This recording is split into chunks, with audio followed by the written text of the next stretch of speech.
Assalamualaikum warahmatullahi wabarakatuh. Bismillahirrahmanirrahim. Nahmaduka ya ghafuru ya syakuru. Mashalli wa sallim barik ala sayyidina maulana Muhammadin wa ala alihi wa sahbihi asma'in nama ba'du. Kula niki cerita ibadah sing ringan-ringan mawon.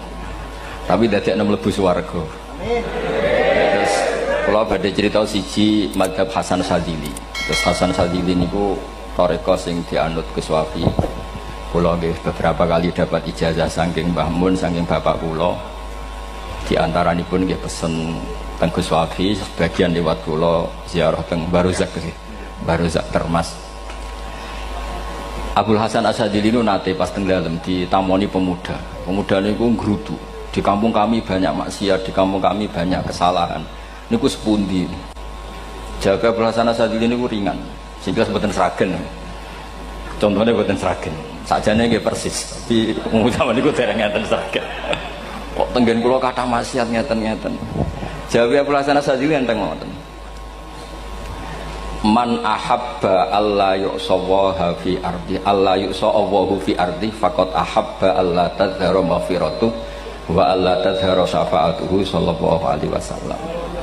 Dadi wong bayangno donya ora ana salah iku padha karo ora kepengin roh ghafure Allah Subhanahu wa ta'ala. Mulane mazhab Sadzili paling bandel, ngurusi wong bandel paling bandel nggih mazhab Sadzili. Mazhab Kiai Sadzili iku ora umate macam-macam. Mulane teng Indonesia niku penak, sing keturunan putih seneng Nabi, sing ireng nggih seneng Nabi, sing ora keturunan nggih seneng Nabi. Mulane setan niku bingung. Nyangkane sing seneng Nabi keturunan putih tok, sing seneng keturunan ireng ya seneng Nabi, sing ora keturunan ya seneng Nabi, sing lakenan ya seneng Nabi. Jadi kelompok itu kathah. Ini penting kalau aturaken mergi madhab Sadzili niku pancen dados pembanding madhab Sayyid Abdul Al-Haddad. Madhab Abdul Hasan As-Sadzili niku sing paling masyhur diriwayataken dening Shahibul Hikam. Mergi Ibnu Athaillah As-Sakandari muridé Abdul Abbas Al-Mursi, Abdul Abbas Al-Mursi muridé Abdul Hasan sinten Asy-Syadzili. Niku madhab ingkang bener-bener jadi pembanding. Mergi teng bab husnudzon niku beliau itu pakar. Orang itu bisa yarjuwa hawal yaumil akhir. Orang itu bener-bener dibikin nyaman mbek Allah mbek Rasul.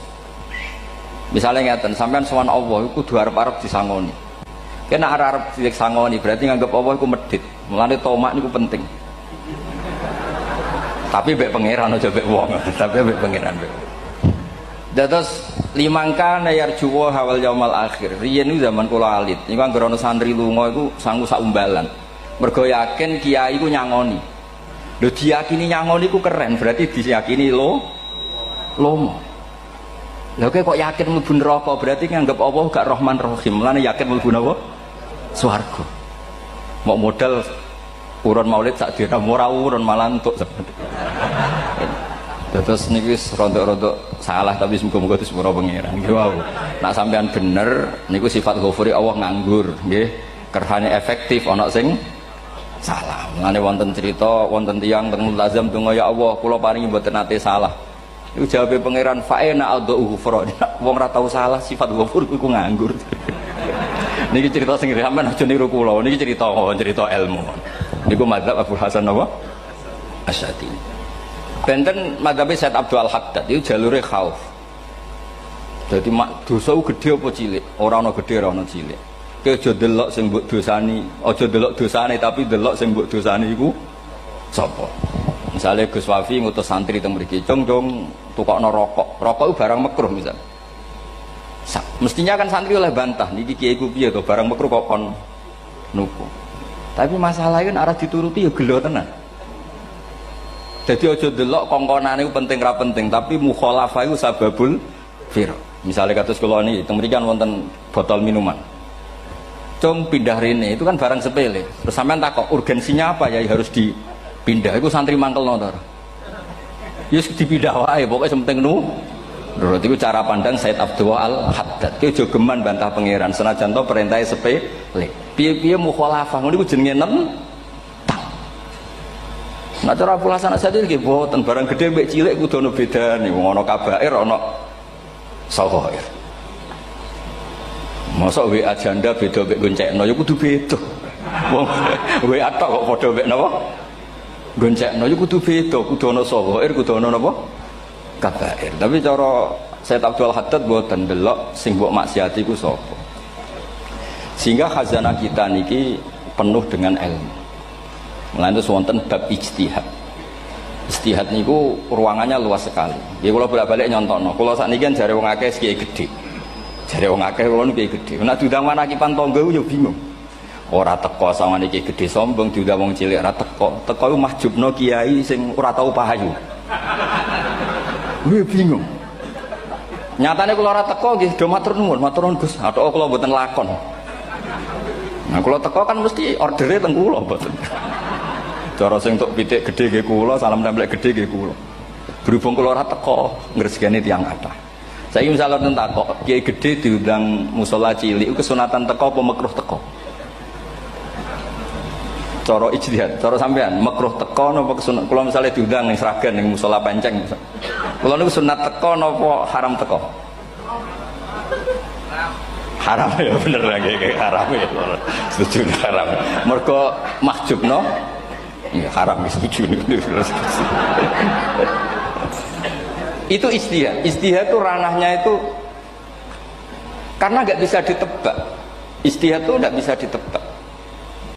Kalau gak ada cerita kata tentang ijtihad, niki betapa umat Rasulullah umat sing bejo, pilihan-pilihan ijtihadnya dibenarkan.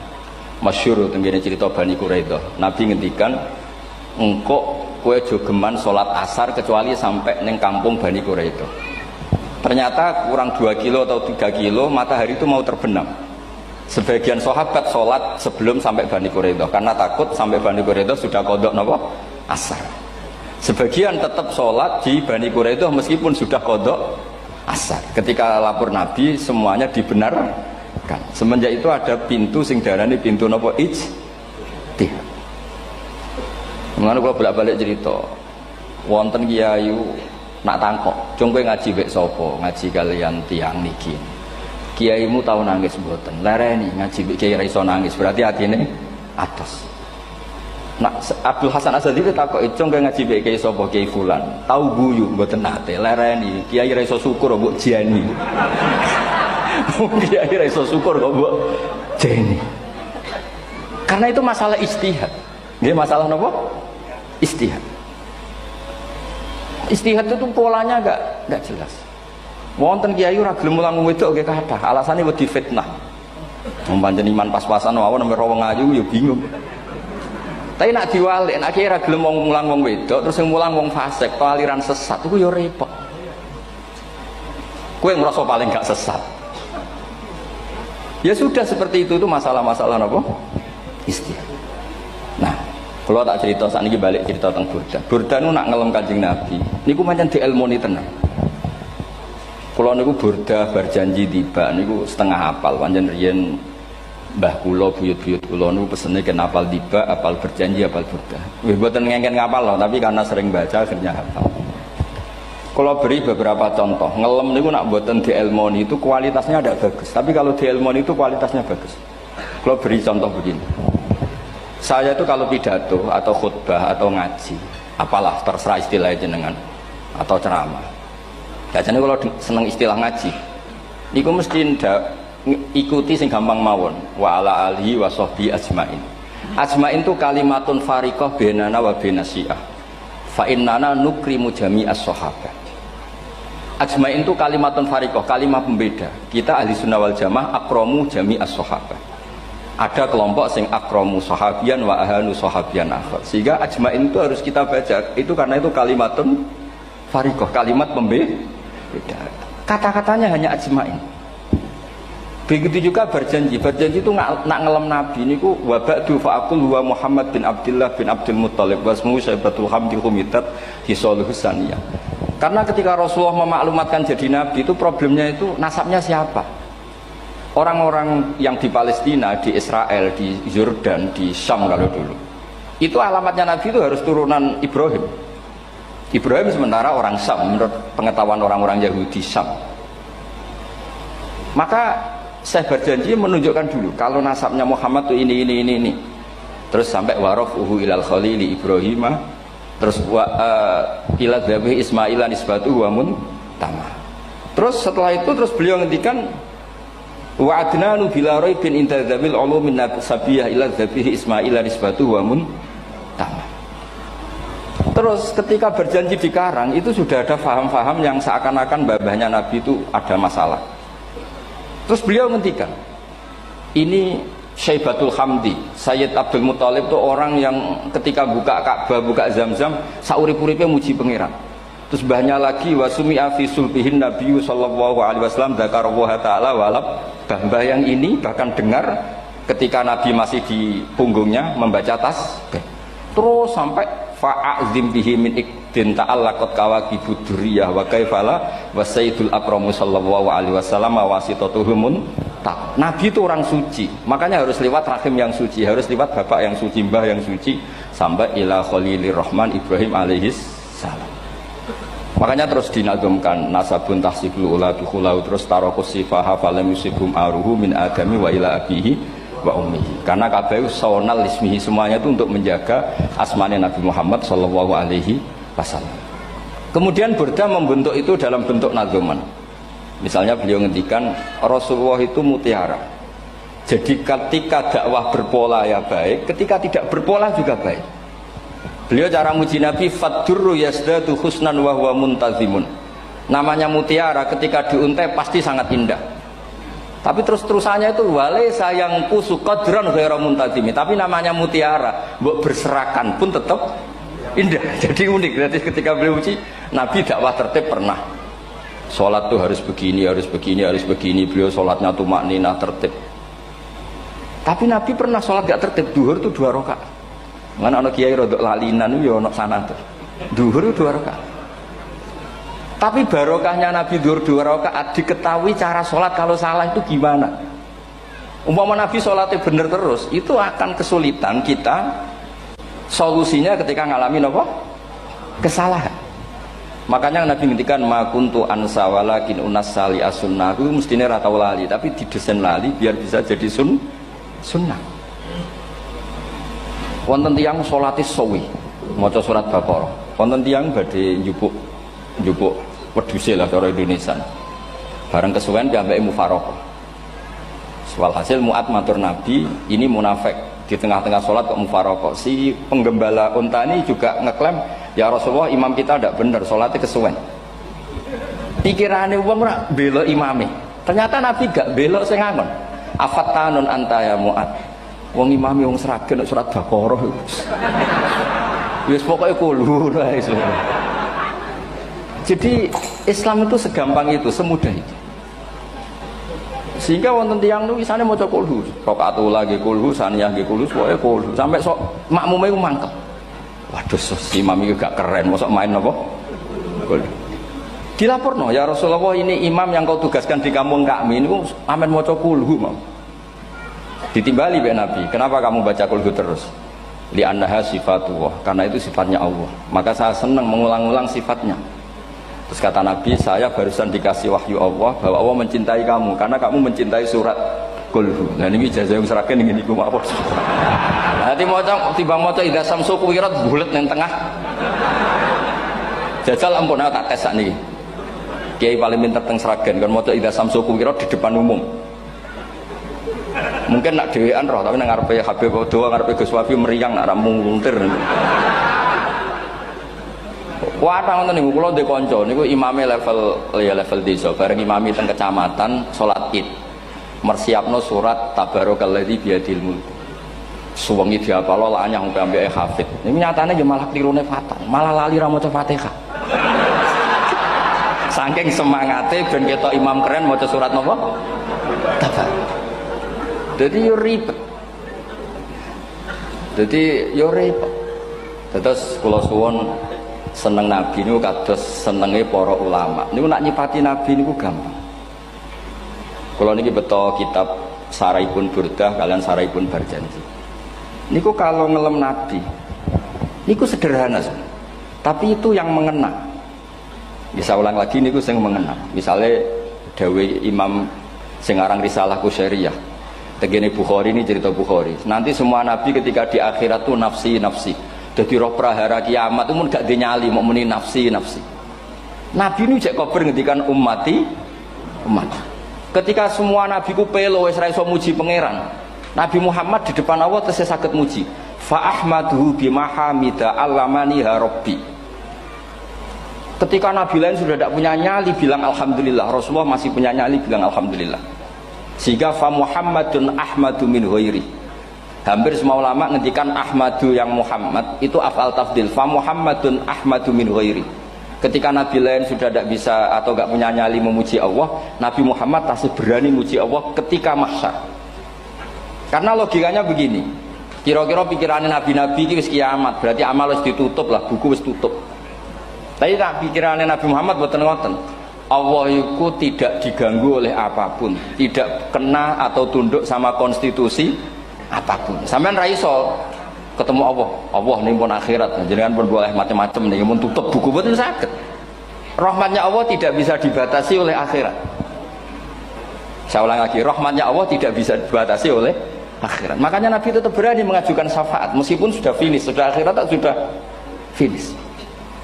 Sehingga Nabi muji-muji Allah, akhirnya Allah ngendikan ya Muhammad irfa' ra'sak wasal tu'tah wasfa'tu syafa'. Sudah Muhammad, kamu minta apa tak kasih. Saatnya beliau minta hak napa? Syafaat, disebut maqamam mahmud.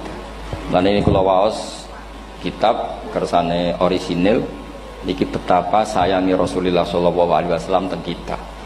Ketika nabi lain tidak punya nyali kecuali mikir dirinya sendiri, jadi ku punya ngendikan nafsi-nafsi, Nabi Muhammad masih gak ada nyali ngendikan apa ummati umat. Itu bukti bahwa nabi itu enggak pernah enggak mikir umatnya. Wala sawfa yu'tika rabbuka apa? Fatartu. Ini Nabi jawab, fawwah la ardo wa wahidun ummati finnar. Kalau engkau memberi saya sampai saya puas, maka saya tidak puas dan satu dari umatku masih menjadi ahli neraka. Ini kalau waos nak sampean orang nangis kebablas. Ini cerita betapa Rasulullah Shallallahu Alaihi Wasallam.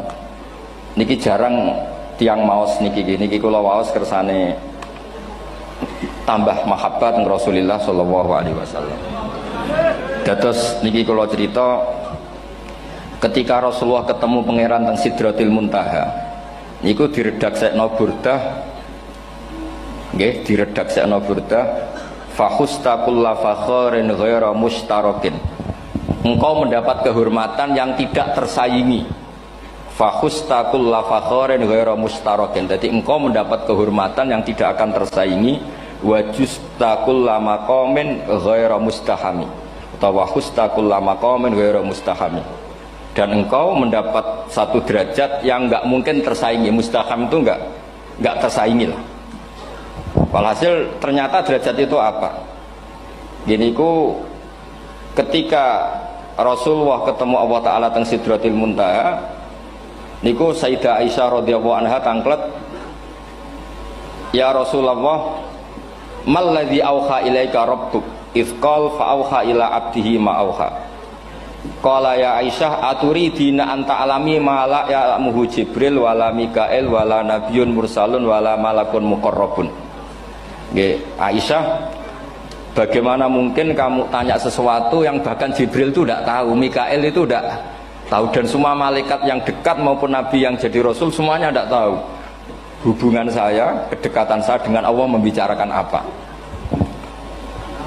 Niku sing dimaksud burdah kaima tafuza biwaslin ayya mustatarin, wonten sing maca ayyi mustatarin anil uyuni wasirrin ayya muktatamin. Jadi nabi ketika ketemu Allah di Sidratil Muntaha itu ada misteri yang hanya nabi yang tahu. Nabi niki ibu-ibu harus bangga, Sayyidah Aisyah jenenge bojo wanita tangklet. Ambek nabi itu sing ngeles. Itu rahasia yang Jibril saja tidak tahu, Mikail saja tidak tahu, masa kamu tanya? Niki khase wong putri ini. Ya Aisyah, as'aluka bi Abi Bakrin ila ma a'lamtani. Gimana cara Jawa tak kadak nomor tuamu nak gak gelem cerita. Terus kunane kuno niku nggih wong wedok niku saged ngancam. Jadi kamane wis ngancam. Aku lapor bapakku, aku juga mulai sama nanti bojo kapan. Rada ribet jangan ngadepi wong wedok niku rada ribet. Terus faqala, akhirnya Nabi cerita, tapi ya tentu tidak semuanya diceritakan. Inni lama kuntu qaba qausaini qultu Allahumma innaka adzabta al umam ba'duhum bil hijar wa ba'duhum bil masih. Oh ya, ini halaman 63. 62 teng kitab Hasyiatul Bajuri alal Burdah.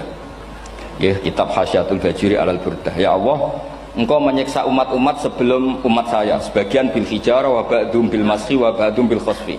Fama anta fa'ilun bi ummati. Lalu yang akan kau lakukan untuk umatku itu apa? Reputasi jenengan sama orang-orang yang durhaka itu selalu menyiksa. Ada yang pakai batu, yang dilikuifaksi, ada yang pakai ini.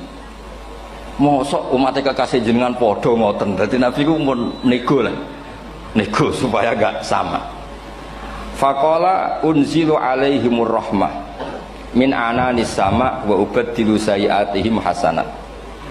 Ndak, saya ndak seperti itu dengan umatmu. Waman sa'alani a'taituhu waman tawakkala sak terusé.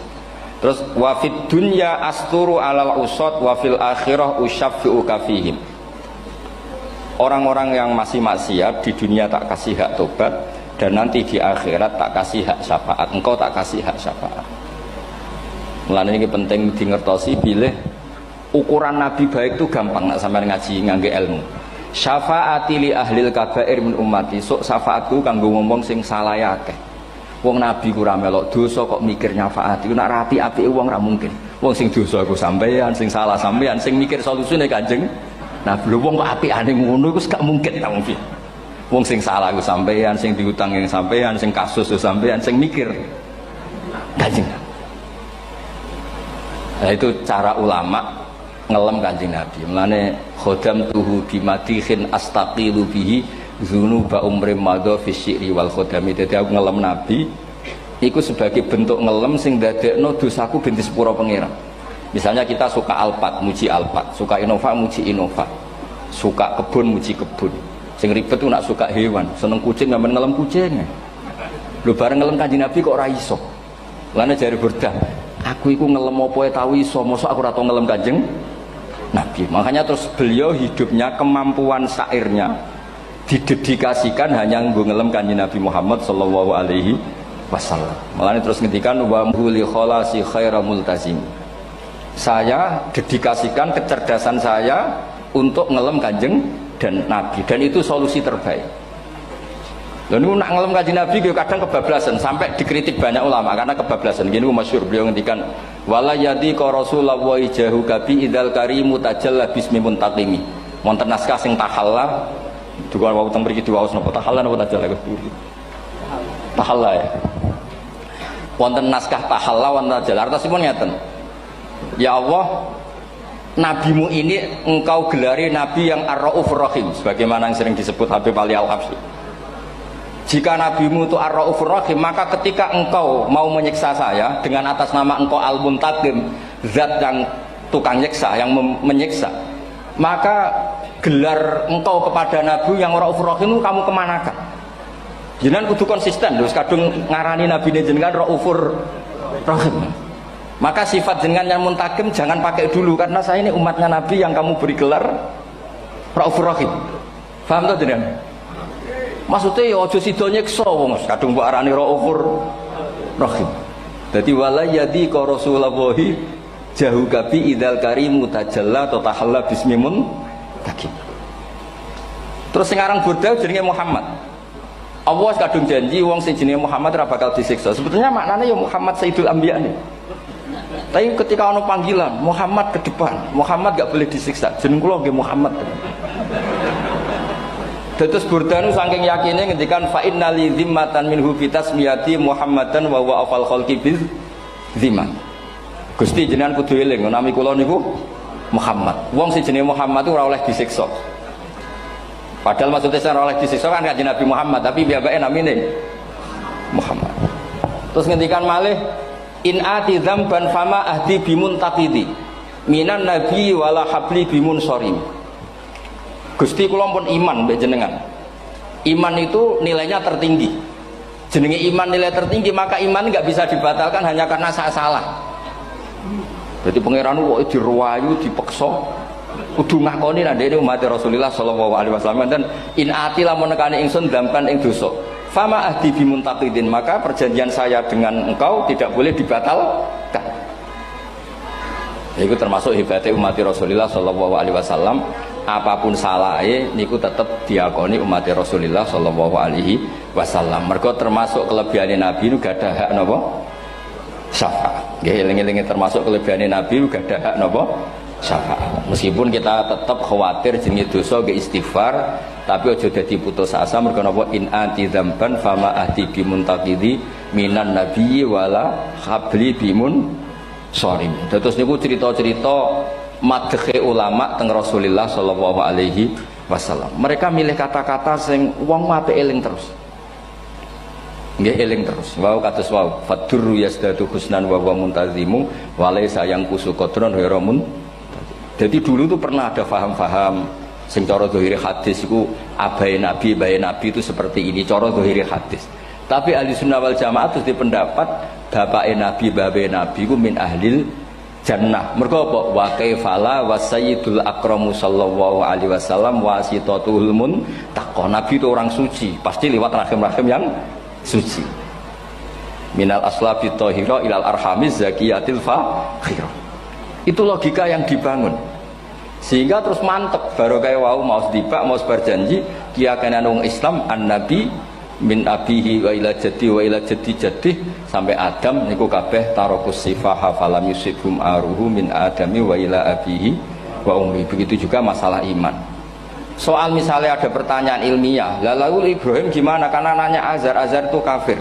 Zaman ada Nur Rasulullah sallallahu alaihi wasallam Azar belum kafir. Setelah intikal ke Ibrahim baru Azar kafir. Atau ada yang menjawab istilah abun di situ itu majaz. Sebetulnya Azar bukan bapak kandung tapi apa?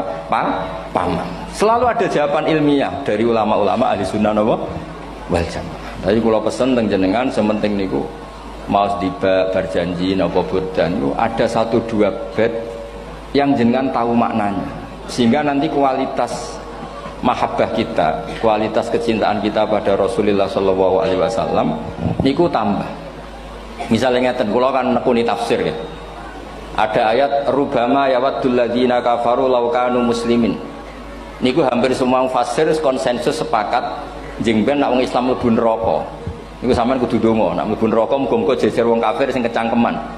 Niku dinyek. Ah jarene iman nekani mau oleh jutene neraka padha wae aku. Apa meneh misalnya sampean hafal Quran jejer wong sing hafal jare kapit kok ora mlebu napa neraka. Kudu ana sing ngenyek. Mergo Allah nu tersinggung sak wis ana wong sing napa ngenyek. Akhirnya Allah tersinggung. Niku sing diceritakno tiba. Wa izzati wa jalali la ja'altu man akhlasa li bisyahadati kaman kadzdzaba bi. Adkhiluhumul jannata bi rahmati. Ora iso wong dekne tauhid apapun salahe wong dekne ndek tauhid ora ngarah dadi ahli neraka selawase kaya wong kafir. La ja'altu ora bakal gawe sapa ingsun man akhlasa li bisyahadah orang yang tauhidnya benar kamang kadzdzaba bi sebagaimana orang yang tidak bertauhid sama saya. Adkhiluhumul jannata bi rahmati. Padahal Allah dilapuri malaikat, malaikatnya kira diprovokatif. Malaikatnya lapure wajadnahum asrafu ala anfusihim wajadna amalahum minadzunubi ka amsalil jibal. Jare pangeran wis timbang seputi Gusti, manane salah tok. Reputasine salah tok. Ghairu annahum yasyaduna alla ilaha illallah wa anna muhammadar. Niku jawabe pangeran wa izzati wa jalali la ja'altu man akhlasoli kamang kadzababi adkhiluhumul jannata bi rahmati. Nah, lafat-lafat seperti ini kita akan punya harapan ketika ndelok umat sing carane iman tesih blepotan, carane salat cek blepotan, carane zakat cek blepotan. Kita selalu punya harapan barokahnya iman, barokahnya mahabbah ning Rasulullah sallallahu alaihi wasallam, mereka tambah hari tambah baik. Jangan beragama yang tidak punya harapan, karena agama ini bagi yang punya harapan. Dimangka yarjuwa wal yaumal akhir, bukan yang tidak punya harapan. Wong Kanjeng Nabi sekaruan Nabi orang terbaik dilarani wong Taif, disiksa wong Mekah. Niku malaikat usul kula siksane ya Rasulullah karena mereka menghina kekasih Allah. Mereka ada iman. Nabi masih punya harapan. Mungkin mereka ada iman. Tapi asallah ayyukhrija bal arju ayyukhrijawah min aslabihim may ya'budu wa la yusyriku bihi syai'an. Bapak orang iman, aku cek di harapan anak putune iman. Dan sedekah Rasulullah sallallahu alaihi wasallam. Saniki kata bapak era poso, anaknya melok TPQ, barang poso juk gendong, akhirnya bapak izin melok poso. Bapaknya maca Quran ra tau, bapaknya nekani wisuda anaknya hafid. Mana bapak Esra kena dibentuk, ya arep-arep napa? Anake. Nah anake ora kena dibentuk ya arep-arep putune nganti Imam Mahdi turun ngoten mawon. Pokoke agama niki limangka na yarjuha wal yaumal akhir. Terus kula suwun sak napa madzhab Abdul Hasan Asyadzali. Nggih pancen madzhab niku kathah, tapi kula suwun agama teng zaman akhir dawuh Mbah Mun kudu kathah rojae. Nggih mergi walladzina amanu asyaddu hubbal lillah. Dawuh Imam Ghazali ar-roja yuqaddam alal khauf. Mergo roja dadekno mahabbah. Orang yang punya harapan itu lebih mudah mahabbah. Dan hubungan kita dengan Allah itu hubungan mahabbah. Ini ku walladzina amanu asyaddu hubbal lillah. Saman roh anake nawakal kok hubungane putus asa, mesti maksudno. Tapi nek hubungane iso wae saiki nakal sok ben gak. Iso wae saiki goblok sok ben gak. Senajan to sok ben ra terbukti lah, penting hidup itu ada harapan. Guys, penting hidup itu napa? Ada harapan. Kata ulama ngendikan afdhalul ibadah intizarul farad. Apa-apa ibadah selalu punya napa? Harapan. Terus Indonesia yang seperti ini kita berharap akan lebih baik, akan lebih baik. Wong cilik kula niku sing jilbaban mau keluarga ketok. Sakniki kathah tiyang napa? Jilbaban. Cilik kula tiyang salat di masjid nggih mboten serame sekarang. Sampeyan ra iso grutu, tapi salat tok tapi atine ngene-ngene. Wah ya ribet nak ngoten sampeyan nyoal ideal nggih ribet. Pira-pira gelem napa? Pira-pira purun napa? Salat purun teng masjid. Sampeyan ndak usah memaksa ideal, wong kita ndak pernah napa? Ideal. Terus kula suwun cerita-cerita teng tiba teng berjanji bahwa Nabi sahibus syafa'ah. Nabi nu tiyang sing peduline napa ummati. Jadi ketika Nabi lain mboten gadah nyali ngadepi hisab. Nggih niku do muni nafsi-nafsi, Nabi tesih gadah nyali mikir umate ngendikan mati. Carane apa? Muji pangeran bimahamida allamani ha rabbi. Lane dawuh iki teng ulama-ulama dawuh fa Muhammadun ahmadu min ghairi. Makanya summiya Muhammadan mergo li annahu satu wasammihi idza wada'atihi Muhammadan li annahu satu madun apa? Ubah wa summiya Ahmad li annahu ahmadu min ghairi. Niku hampir semua ulama ngendikan ketika teng mahsyar semuanya Nabi gak punya nyali untuk matur minta sama Allah. Mergo wis kiamat berarti wis finis. Nabi tesih gak ada pikiran Allah itu tidak terhalangi oleh kiamat. Allah tidak terhalangi oleh akhirat. Allah tidak bisa dihalangi apapun. Sehingga Nabi tetap wani njaluk pangeran. Berarti mujine Nabi ku lebih top karena tahu Allah itu tidak terbatasi. Nah karena Allah tidak terbatasi, podo-podo Allah wapian, wis tak jaluk kanggo umatku sing mati alat tauhid. Berhubung Nabi ngoten terus Allah ngendikan ya Muhammad irfa ra'sak napa wasal tu'tah wasfa tusaffa. Muhammad kepala kamu angkat, kamu minta apa saya turutin. Terus Nabi minta hak napa syafaat. Seseorang bertobat. Dulu umatnya Nabi Musa ada yang menyembah anak sapi, ijel itu, harus tobat. Itu tobatnya ekstrim betul. Kalau tobat sekarang kan cukup istighfar sama istighosah. Kalau dulu enggak, liyak tulal bari umingkum al mujrima, yang terbebas dari dosa menyembah anak sapi, membunuh yang terlibat atau pernah menyembah anak sapi. Makanya ayatnya apa? Fatubu ila bariikum faqtulu anfusakum. Ya, jadi orang-orang yang pernah menyembah anak sapi itu tobatnya apa? Faktulu anfusakum. Sebab itu semua ulama berkewajiban menerangkan nasa mansuh. Sampai Sayyidina Ali suatu saat ada mubalek atau ustadz itu ngajar di masjid, ditanya, kamu tahu nasa mansuh enggak? Enggak tahu. Terus kata Sayyidina Ali, berhenti jadi mubalek, lisensinya dicopot. Dicopot, kemudian halakta wa ahlakta, kamu rusak juga merusak. Kenapa demikian? Logikanya begini, semua nabi itu kan panutan. Saya ulang lagi ya, semua nabi itu panutan. Tapi kalau kamu tidak tahu nasaman, so jangan-jangan kamu ikut nabi sebelum kamu, yang nasahnya itu syariatnya sudah apa? Mansukhoh, sudah di nasah. Itu kayak kasus Sunda Wiwitan itu. Itu gak mau punya Nabi Muhammad karena kurang keren, kurang sepuh. Nabinya langsung Nabi Adam. Resikonya adalah beberapa aliran sesat itu, aliran yang kurang benar itu, zaman Nabi Adam kawinan otomatis sama saudaranya. Lalu masa sekarang kita membolehkan kawin sama apa? Kalau sama Nabi Adam mau tidak mau. Karena yang cowoknya ya bin Adam, putrinya binti Adam. Lalu Allah bikin satu sunnah yang suami istri itu harus beda, yaitu satu kandungan itu melahirkan satu pasang. Dan mulai dulu memang pasangannya orang jelek itu orang cantik. Makanya agak sial itu yang perempuan-perempuan itu. Memang mulai dulu gitu. Kalau cantik itu kesunatannya dapat jelek. Ya. Nanti sama-sama masuk surga. Karena yang cowoknya ibadahnya syukur, yang ceweknya sabar. Ya. Itu nanti sama-sama. Nah kebetulan si Qabil itu ganteng sekali Qabil. Berpasangan dengan Labuda itu jelek gembrot, pokoknya tidak cantik. Enggak lah, kebalik. Qabil itu berpasangan sama Iklimah. Jadi Qabil ganteng, punya adik kandung namanya Iklimah itu cantik sekali. Yang Habil itu rapati apa? Berarti yang Habil apa? Ya dapati ganteng, berbarengan dengan Labuda juga dapati cantik. Nah karena tadi ya berarti Qabil bareng siapa? Iklimah, Habil, Labuda. Maka untuk kawin ini nggak boleh satu kandungan. Jadi dulu karena nggak ada perbedaan ibu bapak, mau tidak mau beda. Yang penting beda. Yaitu akhirnya apa? Qabil dapat Labuda, yang Habil dapat Iklimah karena beda kandungan. Itu sudah cukup. Nah, akhirnya kan nggak terima si Qabil. Masa orang ganteng dapat orang jelek. Jadi mulai dulu itu maunya orang ganteng ya dapat orang cantik, nggak terima. Tapi Allah ngatur seperti itu. Akhirnya terjadi percekcokan. Nah, dulu itu semuanya itu religius, sehingga ukuran percekcokannya masih religi, yaitu ya gini saja, kita ngadakan kurban, yang diterima itu yang menang. Ya ternyata dalam kompetisi itu yang menang siapa? Habil. Akhirnya Habil jadi menikahi siapa? Iklimah. Kalau sekarang kompetisinya kan siapa paling kaya ya menang, lebih gampang. Nah kemudian bayangkan misalnya, ya saya ini menerangkan asa mansuh.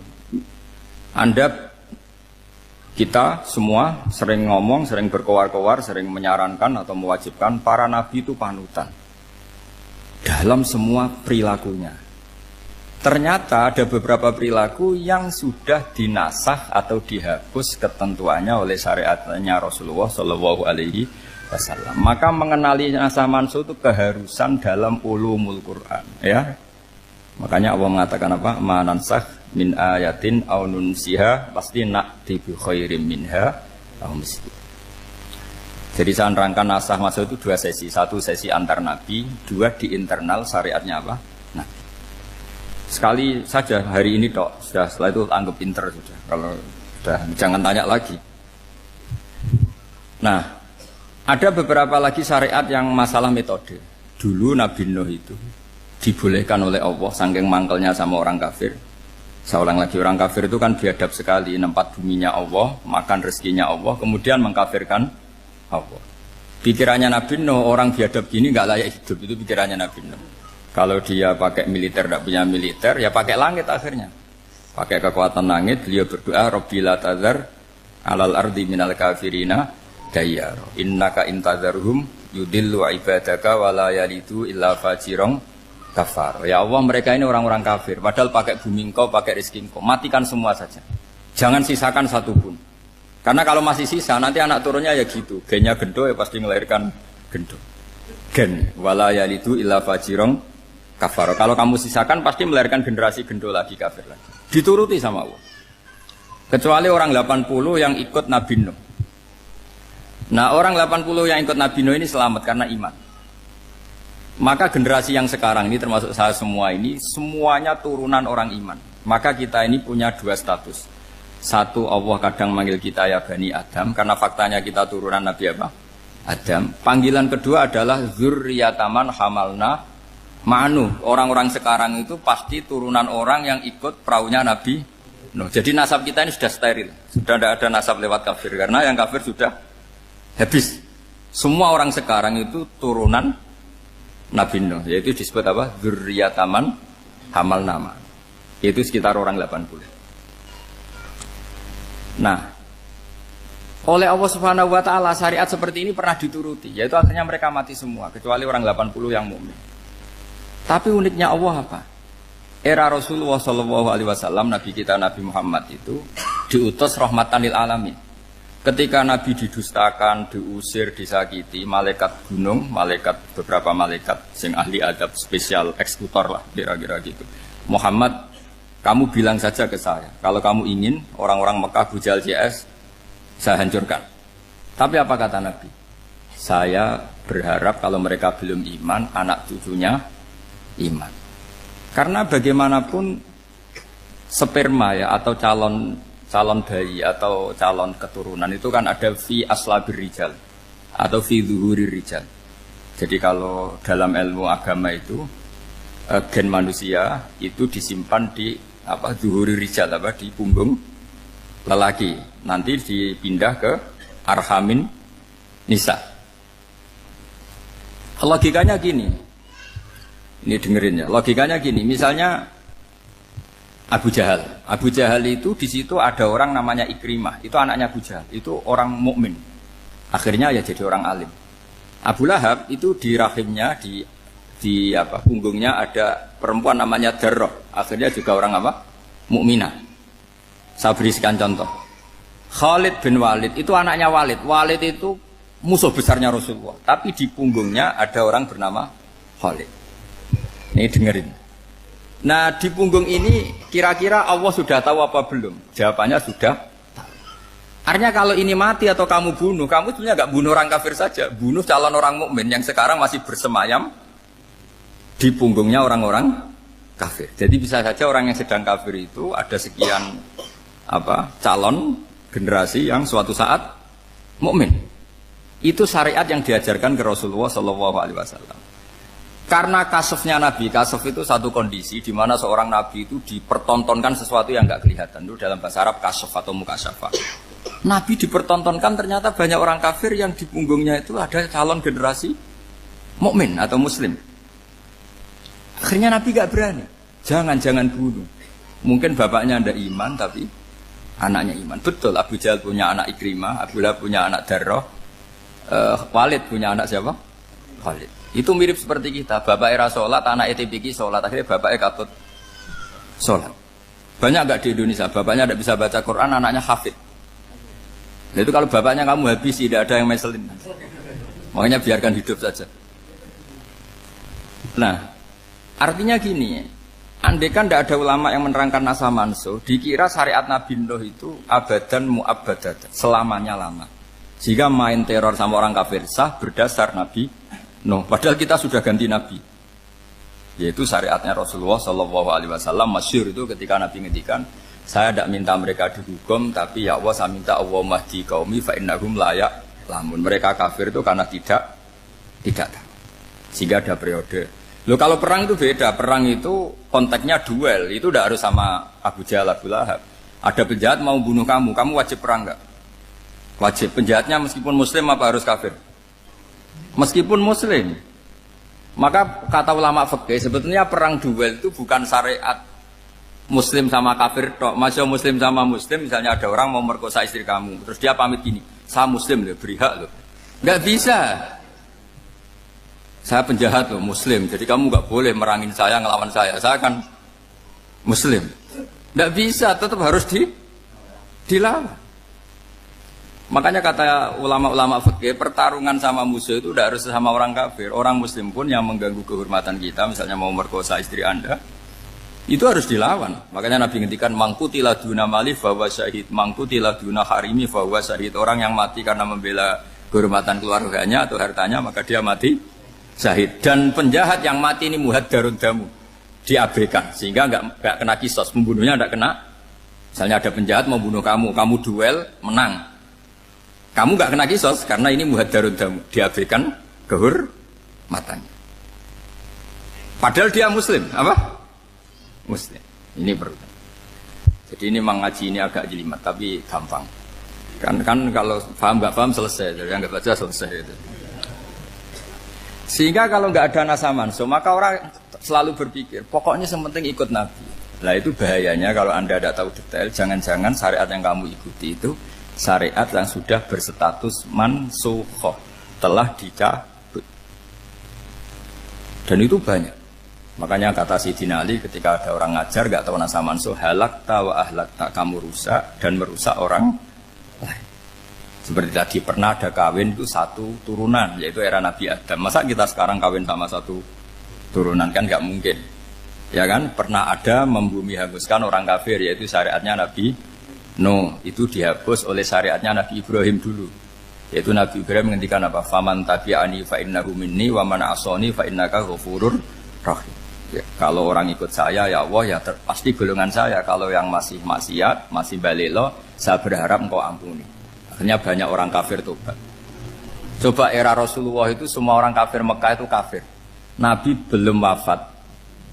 Itu sudah ada 114.000 mukmin semua. Jadi Nabi menangi mayoritas orang menjadi mukmin dari mayoritas kafir. Yaitu disebut wara'aitan nasa yadkhuluna fi dinillahi afwaja. Andai kan Nabi Muhammad pakai syariatnya Nabi Nuh, bisa enggak mengislamkan orang sebanyak itu? Enggak bisa kan? Maka ini penting mengenali nasab mansur. Jadi periode cara wong Jawa maksud no tuntas. Robila tadar itu, pasot tuntas itu, menghabisi itu habis di periode Nabi siapa? Nuh. Syariat itu sudah enggak dipakai lagi. Yang dipakai apa? Faman tabi'ani fa innahu minni wa man asani fa innaka ghafurur rahim. Lah Nabi Muhammad ini nabi yang kena khitab anit tabi' millata Ibrahim hanifah. Jadi masternya Nabi Muhammad itu mentornya Nabi Ibrahim. Sehingga syariatnya ya faman tabi'ani fa innahu minni wa man asani fa innaka ghafurur rahim. Tidak syariat rabbila tadzar alal ardi minal kafirina daya. Jelas ya. Jadi mengenali nasa mansuh itu penting sekali karena kalau enggak Anda halakta wa ahlakta, kamu merusak diri kamu sendiri juga merusak orang lain karena menfatwakan hukum yang sebetulnya sudah berstatus mansukh hanya berdasar itu kan syariatnya nabi-nabi dulu. Syariat yang apa? Syariat yang enggak pernah terhapus hanya satu, usuluddin, yaitu tauhid, itu sama. Tapi kalau syariat itu beda-beda atau furu'iyah itu beda-beda. Yaitu tadi saya beri contoh era Nabi dulu kalau ada pakaian najis dipotong, dibuang. Era Nabi Muhammad dicuci. Orang kafir dihabisi oleh langit. Era Nabi Muhammad nggak boleh, bahkan didoakan Allahumma hdi qaumi fa innahum la ya'lamun. Di Qur'annya apa? Wa in ahadum minal musyrikin astajaraka fa'jirhu hatta yasma'a kalam Allah summa ablihu makmana. Jadi kalau ada orang kafir nggak boleh main dihabisin, mereka beri peluang untuk mengkaji kitab Allah hatta yasma'a kalam Allah. Kalau mereka sudah berpeluang ngaji harus summa ablihu makmana, harus dijamin keamanan. Ya karena apa? Dzalika bi annahum qaumul la ya'lamun. Bagaimanapun mereka memang karena tidak tahu. Nah kenapa tidak tahu? Enggak. Karena tadi mereka tertutup oleh kultur yang beratus-ratus tahun. Mbah-mbahnya mereka menyembah batu, menyembah berhala. Ya tahunya itu ya Tuhan. Bagaimana Anda bisa menjelaskan sesuatu yang sudah beratus-ratus tahun kan tidak gampang. Maka ada periode dimaklumi, apa? Kalau era sampean kan, mosok waktu disembah saking gobloknya orang, kamu lahir kan sudah nyembah Allah, tidak nyembah batu. Bayangkan kalau kamu jadi mereka. Wong perut kamu saja disuruh makan pizza sakit kok, karena saking lamanya makan sambal kan gitu. Kamu bilang perempuan Indonesia saja cantik kok, saking lamanya jadi orang Indonesia. Padahal orang Indonesia tanyakan orang Eropa, cantiknya di mana? Kamu lahir di Afrika, bilang orang Afrika itu cantik, tanyakan orang Eropa, cantiknya di mana? Hitam gitu kok. Jadi orang itu pasti terkooptasi oleh sekelilingnya. Orang Afrika akan bilang wanita Afrika itu cantik. Coba tanyakan orang Eropa, cantik apa enggak? Belas. Orang Eropa yang kulitnya gitu kata orang Eropa indah, kata sampean. Koyok anaknya kebo katanya kuda jadi. Jadi orang itu akan terkooptasi oleh sekelilingnya. Bayangkan kalau semua orang nyembah berhala terus kamu tidak, alasan kamu apa? Kan menentang mayoritas. Dan itu berat. Maka dimaklumi oleh Allah. Dzalika bi annahum qaumul la ya'lamun fi manah panyeruarah. Nah, pemakluman ini yang mulai sekarang terkikis. Orang main pukul saja enggak mau ngaji. Enggak mau ngaji Quran secara kafah. Jadi fatwanya Islam kafah tapi ngajinya Quran enggak kafah. Ngambil 1-2 potongan ayat dipakai dalil. Jadi Islamnya inginnya kafah tapi ngajinya Quran enggak. Kalau kafah ya hafal 30 juz itu. Kalau mau ya, kalau mau kafah ya hafal berapa? 30. Makanya saya sering bilang, saya sering dinasihati orang karena belum tahu saya ini hafal Quran. Bapak harusnya Islam itu kafah. Kata saya ya dimulai dari konsep Islam itu kafah dulu. Apa ya hafal Quran secara kafah. Jadi ini penting saya utarakan. Bahaya sekali orang mengenali Islam tanpa mengenali nasah mansuh. Karena beberapa syariat Nabi sebelum kita itu berstatus mansukhah.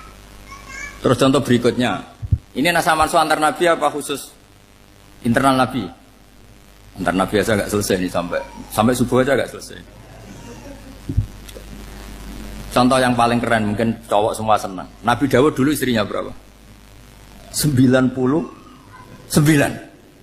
Nah itu kalau masih halal itu kan berarti jenengan itu punya istri berapa? Wah itu kan ngeri betul.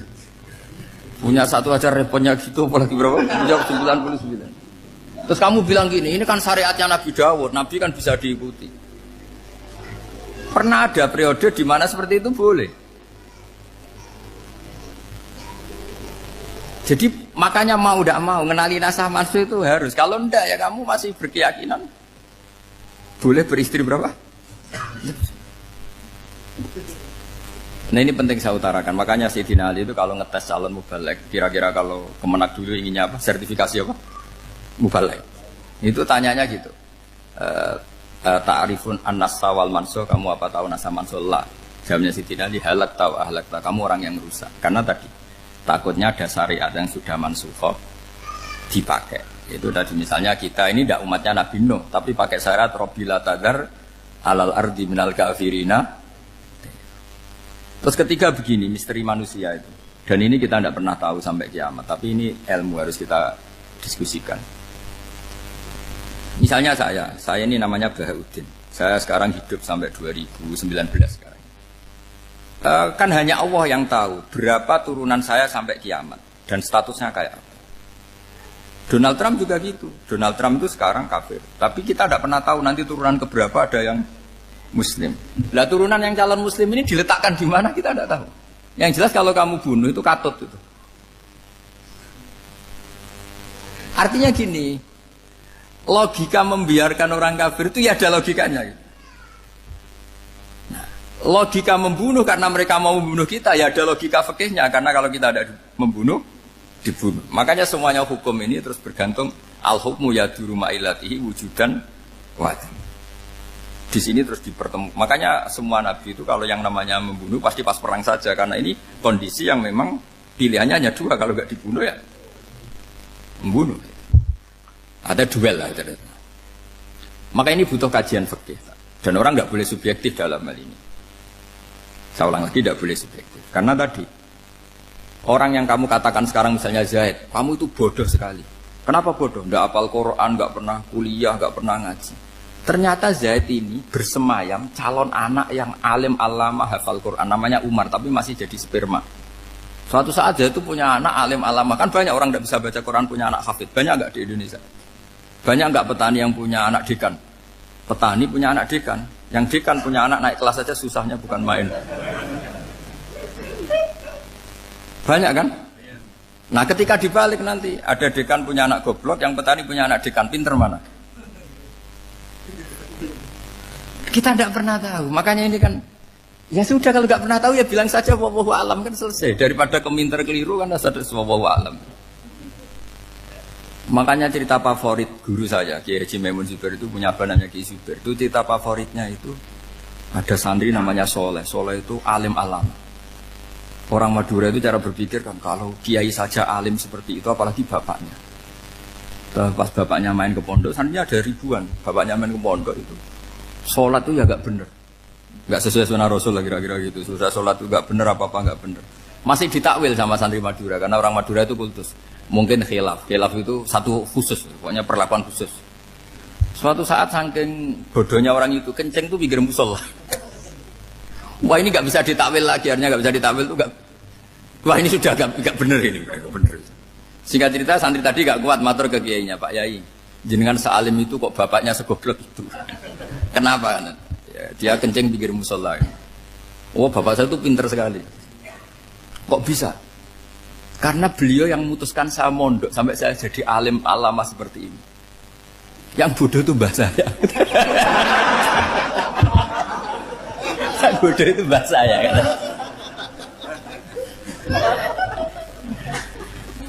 Artinya gini, sekarang misalnya Anda dekan, atau Anda rektor, atau Anda profesor, atau Anda kiai top, mubalek kondang.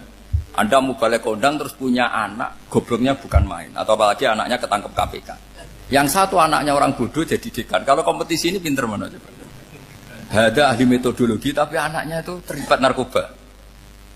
Yang ini petani utun, anaknya dekan. Kira-kira kalau dikompetisikan pinter mana? Anaknya pinter petani tadi gitu. Yang ketika petani kamu vonis bodoh gitu. Tapi siapa tahu kalau ini menyimpan calon. Paham ya? Kita tidak pernah tahu. Makanya Quran selalu ngajari dalam ilmu sosial itu wa in adri la allahu fitnatul lakum wa mata'un ila. Dalam ilmu sosial itu kita harus jawab tidak tahu. Karena mudah. Makanya saya tadi pagi ngaji di direktorat saya bilang, saya pernah diprotes orang, Gus kamu udah jelas 01 atau 02. Ya saya jawab gitu. Manusia itu makhluk yang paling gak jelas gitu. Sekarang soleh suatu saat bisa saja gak soleh. Yang sedang gak soleh suatu saat soleh. Sesuatu yang mungkin rubah kok kamu fanatik itu gimana? Nalarnya itu gimana? Coba kita tahu dulu Wahsy itu pembunuh Hamzah, akhirnya mati mukmin ya enggak? Padahal orang yang sangat dibenci Rasulullah karena membunuh Sayyid siapa? Hamzah. Sa'labah yang tukang itikaf di masjid akhirnya su'ul Fatimah. Kita enggak pernah. Lah kalau enggak pernah tahu ya enggak usah terlalu fanatik biasa saja. Kayak jenengan seneng saya itu ya saya enggak tahu sampai kapan ya. Saya seneng sampean sampai kapan ya enggak tahu. Kayak suami istri. Pas nikah harmonis bulan madu sampai kapan berjanji. Yang jelas paling awet itu pasangan jelek itu pasti nggak awet. Makanya jadi guyonan. Pasangan itu jangan baik-baik gak awet. Kalau jelek itu awet. Ternyata maksudnya cantik sama ganteng. Itu suatu saat pasti jadi jelek. Yang jelek sama jelek pasti jelek terus. Makanya jadi guyonan. Kalau pasangan jelek itu awet katanya. Tapi kalau pasangan baik, ternyata baik wajahnya itu pasti gak awet. Suatu saat pasti jelek, tapi yang jelek awet, karena mulai dulu ya jelek sampai gitu. Awet jeleknya maksudnya bukan. Ya jelas ya, jadi saya mohon sekali ini ilmu. Sampai ndak urusan, ini bukan urusan cocok ndak cocok, tapi ilmu. Ilmu harus kita dengar bahwa syariatnya para nabi itu yang sifatnya furu'iyah, tidak usuliyah, tidak tauhid itu potensi rubah. Sehingga mengkaji nasah mansukh itu satu keharusan seorang ulama. Makanya setiap ada syariat nabi, hal hadis syariah mu'abbadah amla, mansukhoh amla. Karena potensi itu tinggi. Kita tahu dulu semua nabi sholat menghadap apa? Baitul Maqdis. Era Rasulullah dipindah ke Ka'bah. Tapi kalau kamu katakan total Baitul Maqdis ya tidak juga. Nabi Ibrahim mulai dulu madhabnya ke Ka'bah. Tapi kalau Nabi Musa ke Baitul Maqdis. Terus kamu bilang ini 01, 02 ya memang syariat jadi sesuatu yang furu'iyah. Nah, kenapa ini furu'iyah? Jawabannya sederhana. Ketika seseorang menghadap Ka'bah itu menghadap batu apa menghadap Allah? Allah. Ketika menghadap Baitul Maqdis hakikatnya menghadap Allah apa menghadap Baitul Maqdis? Allah. Maka menghadap Ka'bah itu sebenarnya masalah furu'iyah. Yang masalah usuliyah adalah inni wajjahtu wajhiya lilladzi fataras samawati wal ardh. Yang permanen adalah menghadap Allah Subhanahu wa taala. Cuma secara prosedur syariatnya secara zahir menghadap Ka'bah. Maka potensi rubah karena ternyata itu furu'iyah. Untuk kiblatnya itu furu'iyah. Yang permanen adalah menghadap ke Allah Subhanahu wa taala. Ini penting ya. Jadi terus sekarang masih antar nabi apa di internal nabi? Ini sudah mau selesai waktunya, sudah habis ini. Internal. Ini sudah selesai ini sudah pas ini. Mohon Pak Amir. Wah. Jam sudah sampai mana tadi? Diteruskan apa enggak? Sudah ya, sudah kayaknya sudah. Biar kelihatan cerdas. Sekali pertemuan sudah pinter gitu. Berapa? Setengah jam sudah pinter. Yang internal Nabi apa antar Nabi? Internal ya, sudah sekarang ke internal. Kalau internal lebih banyak lagi contohnya. Yang masyhur tentu masalah Baitul Maqdis. Dulu Rasulullah pernah sholat menghadap Baitul Maqdis 16 bulan. Berapa? 16 bulan, kila 17. Pokoknya khilafnya hanya 16 dan 17. Kalau ada bilang 10 bulan berarti gak pernah ngaji khilafnya. Karena khilafnya itu hanya 17 sama 16. Akhirnya sama Allah diminta disuruh menghadap ke Ka'bah. Saya ulang lagi, itu tetap masalah antar nabi sebetulnya. Begini. Makom itu kalau dalam bahasa Arab bukan kuburan. Kalau di Indonesia kan makomnya Sunan Bonang itu kan kuburan. Kalau makom dalam bahasa Arab itu sesuatu yang pernah dipakai singgah, itu namanya apa? Makom. Lalu Rasulullah itu pertama di Medina itu madhep Baitul Maqdis itu 16 bulan. Orang Yahudi senangnya bukan main. Sampai mereka bilang gini, Muhammad tuh gaya-gaya nantok punya agama baru, tapi kiblatnya ikut kita. Baguslah anak itu katanya, masih tahu diri katanya. Bagus katanya itu masih tahu diri. Jadi senangnya bukan main orang Yahudi. Karena kiblatnya Muhammad sama dengan mereka. Ya tentu mereka jangkar Muhammad, bukan Sayyidina Muhammad atau Rasul Muhammad, karena mereka masih gak iman. Nabi itu ya agak tersiksa karena beliau secara gen turunan Nabi Ibrahim dan kiblatnya Ibrahim itu Ka'bah. Agak tersiksa tapi sami'na wa ata'na tetap madhab ke Baitul Maqdis berapa? 16 bulan. Suatu saat Nabi Muhammad itu disuruh madhab Ka'bah. Ini dengerin. Akhirnya madhab ke Ka'bah. Apa yang terjadi? Orang Yahudi komentar gini, Muhammad itu gimana? Dia di perantauan, rindu sama keluarganya. Terus rindunya itu diaplikasikan jadi perilaku agama. Jadi dia madhab Ka'bah dianggap kangen. Kayak saya kan orang Rembang. Rembang itu apanya Jogja? Timurnya apa? Enggak, Jakarta itu mana Jakarta itu? Barat sana ya. Ibaratnya saya orang Jakarta, terus merantau di Jogja. Dulu kiblatnya itu menghadap ke timur. Terus ketika madhab ke barat, kata sampean, wah itu padunya kangen apa? Keluarga. Juga kurang ajar orang Yahudi. Jadi orang Yahudi itu memang paling pinter bully. Makanya kalau sampean tukang bully itu ya agak-agak, ya enggak. Saya tidak ngomong agak ya, pokoknya agak-agak. Ya. Pinter bully orang Yahudi. Makanya enggak ada orang debat sepinter orang Yahudi. Yang bisa ngalahkan hanya Tuhan itu. Orang Yahudi yang bisa ngalahkan hanya Tuhan. Sayyidina Ali orang paling terkenal cerdas. Itu kalau sama orang Yahudi itu pusing. Karena ya apa logikanya itu? Saya beri sekian contoh. Ada orang Yahudi tanya gini,